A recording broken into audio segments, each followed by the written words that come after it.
Alors, je précise une fois pour toutes ma position sur la théorie de la biographie, la théorie astrologique de la biographie, qui me paraît un chantier absolument prioritaire aujourd'hui. Donc, c'est à l'approche de la troisième décennie du XXIe siècle. À savoir que. Alors, il n'y a pas de synchronie, c'est-à-dire qu'il n'y a pas des périodes qui sont favorables à tous les gens de tel groupe. Non. Je suis d'accord avec Roger Eke et son astrochronobiologie pour dire que ça dépend du thème natal. Donc par conséquent, ce n'est pas un phénomène collectif qui est vécu à un moment donné. Il y a des choses de ce genre-là qui existent par ailleurs. C'est la fameuse théorie que j'ai développée par ailleurs de Saturne qui, tous les 30 ans, lorsqu'il passe sur Antares, va provoquer un ébranlement de tout ce que nous avons construit, de tous nos empires, de tout ce qui est. C'est une crise saturnienne quand Saturne passe sur Antares, c'est une crise saturnienne. C'est-à-dire que l'universel se craquelle. Bon. Mais là, je reviens sur la question des individus. Et au niveau des individus, c'est lié au moment de la naissance. Je ne dis pas forcément à l'heure de naissance, je ne sais pas gauquelinien à ce niveau-là, mais en tout cas, l'année de naissance, l'âge. Et je dis que c'est au même âge, et on n'a pas tous le même âge en même temps, bien évidemment, que les choses se déclenchent et se déterminent. Alors, il y a deux grandes échéances. L'échéance des 30 ans, ou de l'approche des 30 ans. Alors, celle-là n'est pas toujours facile à être déterminée parce que ce n'est pas toujours très spectaculaire, mais ça veut dire simplement que quelqu'un est reconnu par un certain milieu, qui lui donne sa chance, qui lui trouve un poste, qui lui trouve un poste de député, un poste de ceci, de cela, etc. Enfin, il y a quelque chose qui est une reconnaissance. Par exemple, dans le cas d'Einstein,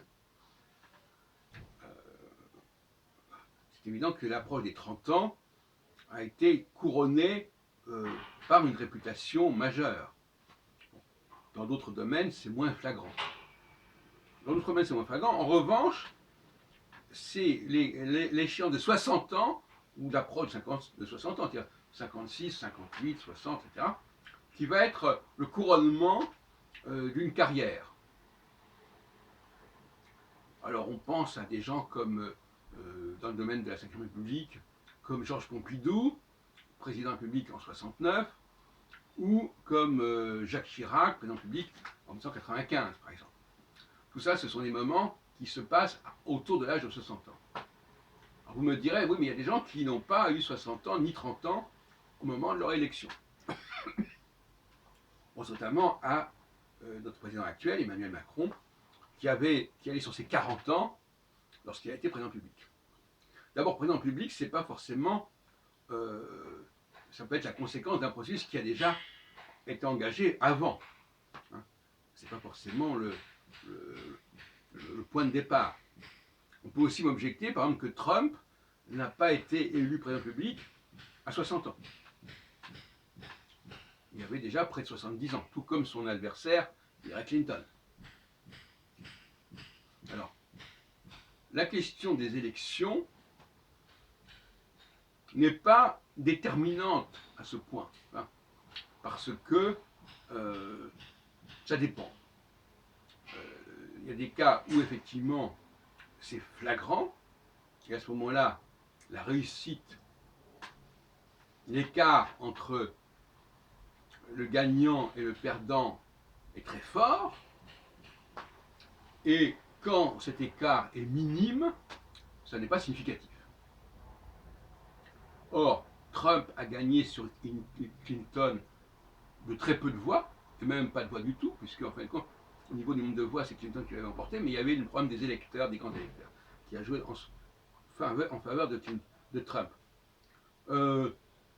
Quand Mitterrand a perdu les élections en 1974, alors qu'il avait une soixantaine d'années, face à Giscard, on dirait, ah ben voilà, regardez, ça n'a pas marché. Sauf que là encore, l'écart entre Giscard et Mitterrand était très faible, et là, encore une fois, ça prouve que c'est très aléatoire. Donc les élections, j'ai pris l'exemple des élections, mais les élections, c'est très aléatoire parce que ça crée des situations à un moment donné, et parce qu'il y a un calendrier qui est comme ça, hein, et si cette élection n'a pas lieu, qu'est-ce qui se passe? Et si elle a lieu, qu'est-ce qui se passe? Tout ça, ça vient brouiller. C'est pour ça que moi je dis toujours, les élections, le calendrier électoral et le calendrier astrologique n'ont pas à se concilier nécessairement. Mais je disais aussi, dans une autre vidéo, je reviendrai là-dessus, que l'idéal pour le XXIe siècle, c'est de choisir des candidats dont l'âge correspond, c'est-à-dire 30 ans ou 60 ans, au moment de l'élection. C'est beaucoup plus intéressant. Autant que l'élection soit un tremplin pour des gens qui sont déjà en pleine possession de leurs moyens à ce moment-là, plutôt qu'elle ne crée des réalités superficielles et artificielles.